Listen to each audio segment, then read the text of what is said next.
How are we doing, everyone? Welcome back to another tips and tricks video, Serket.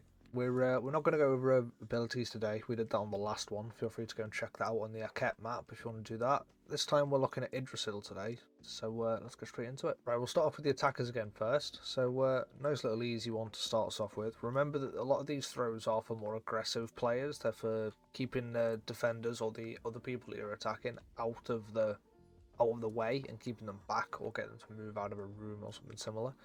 This first one, if you come and stand on this little white line just here, and you want to be aiming, again I'll zoom in so you guys can see it, but you want to be aiming just at the top corner there, maybe just a little bit down from it. And if you throw Serket's dilemma ability, it will go just over the box and it'll land here. Now what this does, this will stop anyone trying to defend. If they try and push out, they try and do something over here from behind the boxes, well, this is going to stop them from getting back. If they try and push out to here, they can't step out to engage because they'll immediately be pulled into the middle. It's a nice little buffer zone that you can create to stop the defenders from trying to come straight at you out of the spawn. Right, so this next one, these next two in fact, are a couple of my favourites here. What you want to do is you want to, before you even come out of the spawn, don't even think about going this way. You want to come up here and go through here and it'll take you over to this. Once you come out of this tunnel here, you'll want to come just to the back of these boxes here, somewhere near the corner. You want to aim just shy of the middle of this kind of square in the ceiling here. What this is going to do is it's going to block off the back door that actually comes into the site. It's going to stop the defenders from being able to push through the door, or stop anyone from being able to seek cover on the other side of the door if you guys were to try and push. I like to use this while pushing, to be honest. I like to throw that and then use it as a way to get round and come with somebody else, maybe have 2 or 3 of us and push into the room that way. Once you've thrown that over there and you've gone and blocked the back door, if you come to the bottom of these stairs here and you aim just at the corner right here, you'll be able to stop anyone from being able to seek cover on the left side of the room. You'll bounce this in there, that'll go right in the corner. If anyone's then sat in the corner of this room, it's literally just here in this little corner, or they try and sit around here, if they try and push out to engage you guys, they're not going to be able to because this is blocking their path. You can get it further over if you come, like, say, a little bit more over this way, and you go like that. You can get it a little bit further over. It's as long as you sort of follow this line with your crosshair, you'll pretty much be okay. You can kind of decide where you want it for yourself. Right, we're on to attacking Site B now. So this one's going to start off in mid-corridor. If you come through mid-corridor, as if you're going to go and attack Site B, you want to stand at the side of this doorway. You want to put your crosshair just at the top of the window, just there. I'll zoom in so you guys can see it as per usual. And what you want to try and get is it's going to block, as you can see. It's going to bounce off the roof and it's going to block this entire piece of cover and this entire corner that they can use to try and peek and hold you when you're coming through the doorway. You can also do this with the burners and the flashes and stuff like that. But if you aim with the flashes, you want to aim at the next little corner down. This top one, it'll stop on the roof here, I'll show you. So it'll actually stop on the roof and disappear. Whereas if you use the bottom one, it'll bounce a little bit short, but it still lands in the same place. Here's another one for the mid corridor lovers. This is a little bit of a finicky one to do, so it's a really handy one. You want to stand in this doorway just here. If you look up at this tree here, this is where it gets a bit difficult. You want to count up. You want to go 1, 2, 3. And it's just in this little corner here. The way I remember it is it's just above this big sort of white patch. But if you see, if we go from the bottom, it's 1, 2, 3, above the little white patch, right there. What that's going to do, that's going to block off the top of the stairs and the doorway. If they try and come out and use that cover and try and get around to push you, or even just peek it, it covers the entire doorway so they can't do it. Again, you can use that with the pistols, with the utility, but it's a little bit harder to do. It doesn't always work the right way. See if we can get it. So it's just there. There you go. So that would have landed in the same place pretty much. Lands at the back of the doorway, so they can still probably jump over it and get through the front, but it will still do the job. Here's another good one for coming through B yard. Let's say that you know the attackers aren't sat behind this cover. Let's say you know that they're sat in that doorway. What we're going to do is we're going to come up to this door here. We're going to aim this little metal notch here below the light. It's always below the light. This one has to be this one. Put your crosshair on there. You can stand pretty much anywhere in this doorway, just as long as you don't over-peek, because if you over-peek, you're going to get shot. As soon as you throw it and bounce it, it'll land right in the doorway. preventing anyone from being able to peek either side of the doorway. They can get you, they can still get you. They've just got to go for the longer angle to try and do it. So expose more of their body, gets them an easy death and gets you an easy kill potentially. So this next one is basically the reverse of the ones that the attackers do when they came out the event and shot through the window. This is to basically counter that. What you want to do is you want to stand just parallel with this blue barricade at the back of site A here.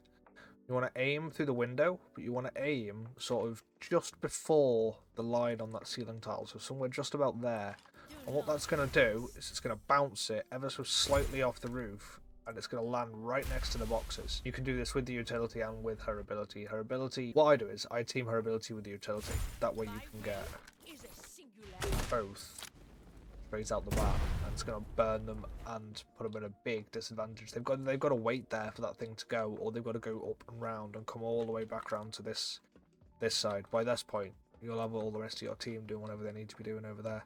This throw is a nice one that you can get off the bat right as the round starts to give you guys a little bit more of an advantage over the attackers. So you want to come and stand right on the main door of site A here. There'll be a barricade, but as soon as it goes, you've got to take a step forward. You want to try and line up your crosshair just in line with this metal rod here, but just below this piece of metal here, so it's just about there.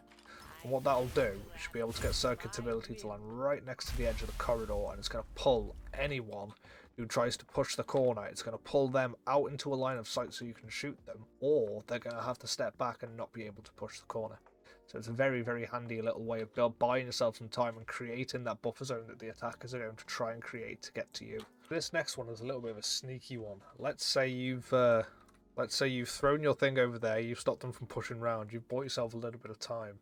Now you come out of here, you come into the defender's tunnel because you want to get a bit of a drop on them when they come through the door, and you want to be able to shoot them as they walk in with a proper angle. Well, if you aim at this box here, right where the two lines intersect, and you aim just above where they intersect there, you'll be able to get Serket's ability to go just through the little gap that's here, and it'll land right into the doorway. You make sure you're crouching when you do it, otherwise it'll, if you don't crouch, I'll show you what happens. If you don't crouch, it'll just bounce off and it'll land at the side. So that is still handy, but if you crouch, you'll really get the most out of it. You'll throw that right into the doorway there, and what that's going to make them do, that's literally just there to buy you time, really. It's going to prevent them from wanting to push in. They can still peek the door, but they're not going to want to really get a step in because they're going to expose themselves. If they do get pulled, they get pulled into the middle right here, where anyone who's in the rest of the room can see them and engage them and get them dealt with as soon as possible. Okay, this next one for the defenders on side B requires a little bit of setting up. So if you don't know already, you can jump on here and you can jump on this and you can jump over. Now before the round starts, you're going to just be stuck on here waiting for the little barrier to disappear. As soon as it disappears, you want to hop over, grab Serket's ability ready, and aim for just in between these two blue parallel lines here. Just there. What that's going to do is that's going to be able to throw your ability right into the doorway and prevent them from pushing out off the bat and getting an early push on you guys. It's going to stop them from coming this way. It's going to stop them from even wanting to come out and get into the back of here because they're still going to pull them out into the middle. Granted, you won't get an angle, not unless someone actually pushes out the door with you and comes and pushes to here to hold a very, very, a very aggressive defense, I suppose you could say.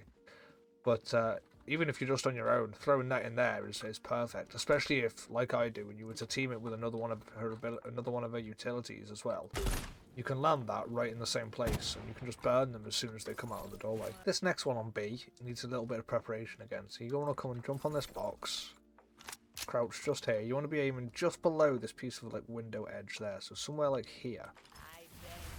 And when you throw your ability, what it's going to do, it's going to bounce off the window and it's going to land right in the centre. It's going to, granted you won't stop them if they're behind cover, you still pull them in a little bit. If they're there, you're going to pull them out, but if they're trying to get a good push round, you're just going to stop that in its tracks. They're going to have to stand there and wait. You could have someone you could have a hollow point, for example, come and just peek this. You throw that, as soon as it goes boom, they get stuck in, they're trying to peek it, you just hollow point just pops out and gets them. If you know that the attackers are going to be coming through this doorway, doesn't matter if they're coming out of those stairs or if they're coming down that corridor, if they're going to be pushing to this door, stand just behind this statue here and aim between the two metal notches. You want to aim a little bit lower than them, so somewhere around here. what that's going to do is it's going to bounce Serket's ability right into their corner of the doorway. So if anybody tries to even push it, they can't. Doesn't matter if they come down from this way, doesn't matter if they come down from that way, they're just going to get stuck right here and they can't actually move. If they do try and push, it's going to pull them back. Bonus tip when you're using Serket's dilemma ability is make sure that you pair it with other things.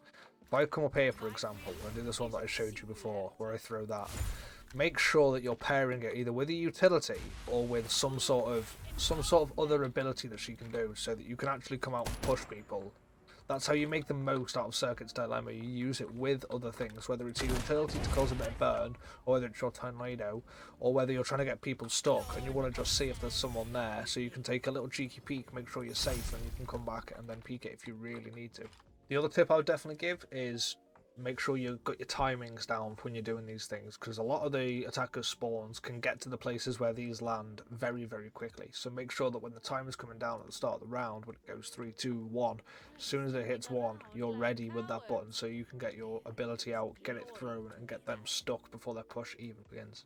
Appreciate you getting to this point in the video. If you like the content, feel free to leave a like. If you've got any other tips or anything I should be checking out, feel free to leave a comment down below. Leave you guys with a clip from the stream. If you want to check out the stream, it'll be in the description down below. All the links are down there. Twitch.tv/skullduggery. But until then, we'll catch you in the next one.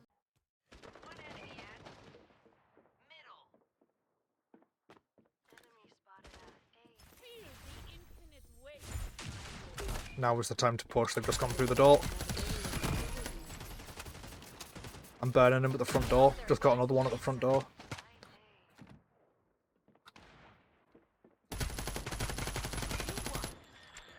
Nice, that's a decent trade.